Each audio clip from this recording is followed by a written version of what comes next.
여러분 안녕하세요. 작가 고정욱입니다. 오늘도 여러분에게 까칠한 재석이가 사라졌다를 읽어드리려고 가지고 왔습니다. 재석이는 브라키라는 좋은 멘토를 만나죠. 지난번 낭독 대목에서 나왔죠. 근데 멘토만 있다고 그 아이의 자기 개발이 되는 건 아닙니다. 스스로의 노력도 있어야 돼요. 그럼 재석이의 어떤 노력이 있었느냐? 바로 독서죠. 책을 읽기 시작했다는 거예요. 재석이가.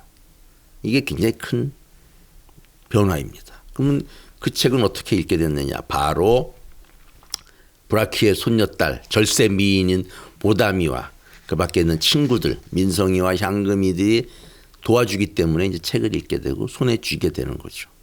그래서 오늘은 독서의 중요성에 대해서 한번 여러분에게 이야기 드리고 낭독을 재석이는 어떻게 책을 만났나.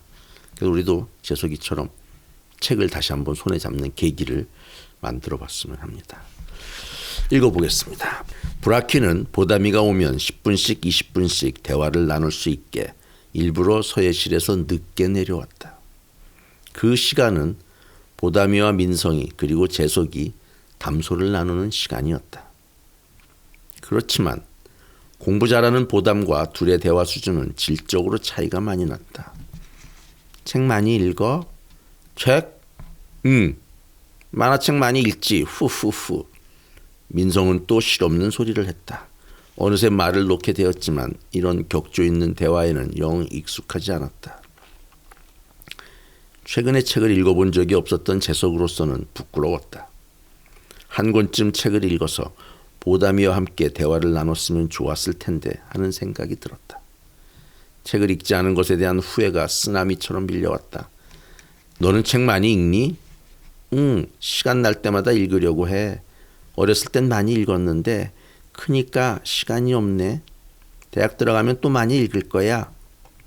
무슨 책이 재밌는데 한 권만 권해줘. 글쎄 나는 데미안을 재미있게 읽었는데. 하하하하, 크게 미안하다는 게 데미안이냐? 민성이가 웃으며 배를 잡았다. 그 얘기를 듣고 보담은 피식 웃었다. 독일 작가 헤르만 헤세가 쓴 작품이야. 도서관에 가면 있을 거야. 유명한 책이어서. 그래? 재석은 데미안을 머릿속에 깊게 새겨두었다. 꼭 구해 읽어볼 생각이었다. 워낙 공부를 하지 않고 아는 게 없다 보니 박학한 보담이와 대화 자체가 잘 되지 않았다. 그 책은 선과학의 기준은 사람이 정하는 거라는 새로운 깨달음을 줘. 싱클레어라는 주인공이 전학온 데미안을 만나는데 바로 이 데미안이 싱클레어의 갈등과 고통을 벗어나게 해주거든.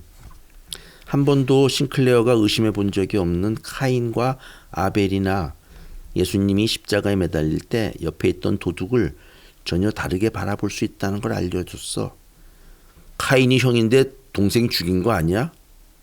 외할머니와 살 때 동네 교회 주일학교에서 들은 기억이 나서 재석이 물었다. 카인은 살인자가 아니라 강인한 내적인 힘을 갖고 신으로부터 독립한 사람일 수도 있다는 거지. 십자가 위에 도둑 가운데 한 도둑은 끝까지 버텨서 자신의 내면에 충실했다고 보는 거야. 그러니까 선한 것과 악한 것만으로 이 세상을 단순하게 바라볼 수는 없어. 민성과 재석은 보담의 말을 도무지 알아들을 수가 없었다. 일단 데미안을 읽지 않았기 때문이기도 했지만 보담의 언어 구사력은 그들이 따라잡을 수 있는 수준이 아니었다. 이때 데미안이 싱클레어에게 편지를 보냈는데 이렇게 쓰여 있었어. 새는 알을 뚫고 나오기 위해 싸운다. 알은 세계다. 태어나려는 자는 하나의 세계를 깨뜨려야 한다. 알을 뚫고 나온 새는 신에게로 날아간다. 신의 이름은 아플락사스. 사람도 마찬가지야. 각자 자신의 알을 깨고 나와야 하거든. 뭔가 대꾸를 해야겠다고 생각한 민성이 기다렸다는 듯 나섰다. 야, 사람이 무슨 알에서 깨어나냐? 사람은 포유류인데. 그 순간 세 사람 사이에는 정적이 흘렀다. 집에 돌아오는 길에 재석은 서점에 들렀다. 참고서 사러 간 것을 제외하고는 처음이었다.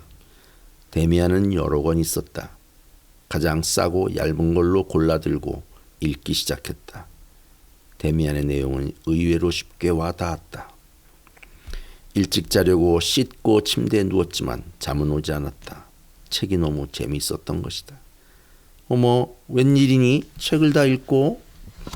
방을 열고 들여다보던 엄마가 깜짝 놀랐다. 아니야, 그냥 읽어보려고. 해가 서쪽에서 뜨겠구나. 알았어. 엄마는 방문을 닫고 나갔다. 재석은 책의 내용에 다시 몰입했다. 그 옛날 독일의 청소년들이 선과학의 문제, 사회적 속박의 문제를 어떻게 깨고 이겨나가려 애썼는지를 조금은 알 것 같았다. 어느새 100여 쪽 이상 책을 읽은 재석은 그대로 잠이 들고 말았다.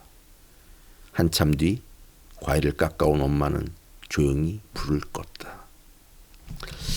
자, 여기서 보면은 데미안이라는 작품, 제가 어렸을 때도 읽었던 오래된 고전 작품이죠. 아주 훌륭한 작품이고 청소년들이 많이 읽는 그런 작품인데 성장 소설의 대표라고 할 수 있죠. 이 책을 통해서 재석이 독서를 처음 접하는 거예요. 접하게 된 이유는 보담이를 통해서. 보담이 여자친구가 권하니까.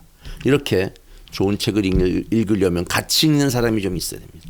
혼자 읽으면은 주변에서 뭐하러 책을 읽냐, 뭐 놀러 가자 이러는 유혹의 손길이 많이 뻗치지 않습니까? 그런 걸 이겨낼 수 있으려면 책 읽는 친구들과 친해져야 돼요.